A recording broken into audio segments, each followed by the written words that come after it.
Olá, eu sou a Ana Cristina, fundadora da MG Treinamentos, e o vídeo de hoje é sobre o diferencial de alíquotas a ser recolhido pelo contribuinte do ICMS quando comprar de outra unidade da federação material de uso e consumo ou ativo imobilizado. Tudo começa com a Constituição Federal, que lá no artigo 155, parágrafo 2º, inciso 7, estabelece que nas operações interestaduais, quando destinar bens a consumidor final, contribuinte ou não do imposto, adotar-se-á alíquota interestadual, cabendo ao Estado de destino a diferença entre a alíquota interna e a alíquota interestadual. No caso do destinatário consumidor final ser contribuinte do ICMS, é ele o responsável pelo recolhimento desse diferencial de alíquotas na forma do artigo 155, parágrafo 2º, inciso 8, a linha A da Constituição Federal. E o Rio de Janeiro incluiu entre as hipóteses de fatos geradores o diferencial de alíquotas. Se você for lá no artigo 3º, inciso 6 do livro 1 do regulamento do ICMS desse estado, estabelece que é fato gerador do ICMS a entrada de material de uso e consumo ou ativo mobilizado proveniente de outra unidade da federação quando destinados a contribuinte do ICMS.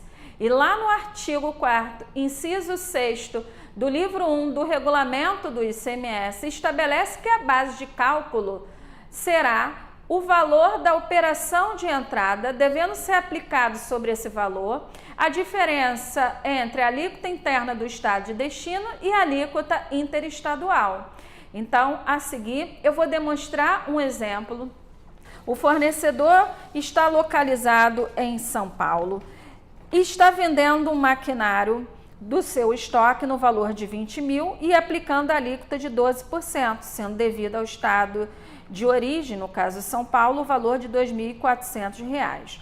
O contribuinte do ICMS que destinar essa mercadoria a ativo imobilizado deverá calcular o diferencial de alíquotas da seguinte forma. No exemplo, a alíquota interna será 18 com mais 2 do fundo, 20%, menos a alíquota interestadual de 12%. Então, o diferencial de alíquotas será de 8%, sendo que no DARJ o valor será separado da seguinte forma: 6% sobre 20 mil, que será 1.200, será recolhido no Código Diferencial de Alíquotas, e 2% do Fundo Estadual de Combate à Pobreza sobre R$ 20.400 será destinado ao Fundo Estadual de Combate à Pobreza, nos termos do artigo 4º da Resolução Cefaz 987 de 2016. O recolhimento desse diferencial de alíquotas será em DARJ separado, no mesmo prazo do recolhimento do ICMS normal.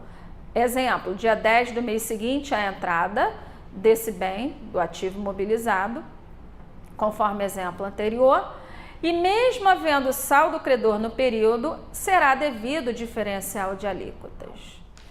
Quando o contribuinte localizado no Rio de Janeiro comprar material de uso e consumo e ativo imobilizado de fornecedor optante pelo Simples Nacional, aplica-se as mesmas regras do exemplo anterior. Sobre o valor da operação de entrada, a diferença entre a alíquota interna do Rio de Janeiro e a alíquota interestadual, que no caso será 12%, conforme o exemplo anterior, ou 4% se o produto for de origem importada. E quanto aos lançamentos desse diferencial de alíquotas na estruturação fiscal digital? De acordo com o item 3 da tabela do anexo 7, parte 2 da Resolução 720 e de acordo com o guia da EFD ICMS-PI, os lançamentos serão da seguinte forma. Lá no registro C195, deverá ser informado em observações a expressão diferencial de alíquotas. O diferencial de alíquotas será lançado no campo específico do registro C197, devendo nesse registro ser informado no campo 2 o código RJ7 final 2, quando se tratar de diferencial de alíquotas na aquisição de material de uso e consumo, ou o código RJ7 final 3, quando se tratar de diferencial de alíquotas na aquisição de ativo permanente. Esses códigos constam na tabela 5.3 do ato COTEP 9 de 2008.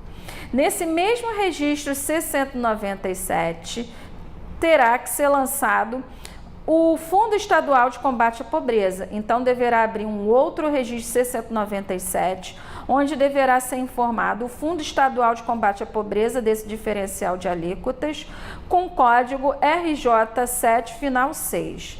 Tanto o código do diferencial de alíquota na aquisição de material de uso e consumo, como o código na aquisição de ativo imobilizado e o código do Fundo Estadual de Combate à Pobreza desse diferencial de alíquota, constam na tabela 5.3 do SPED fiscal.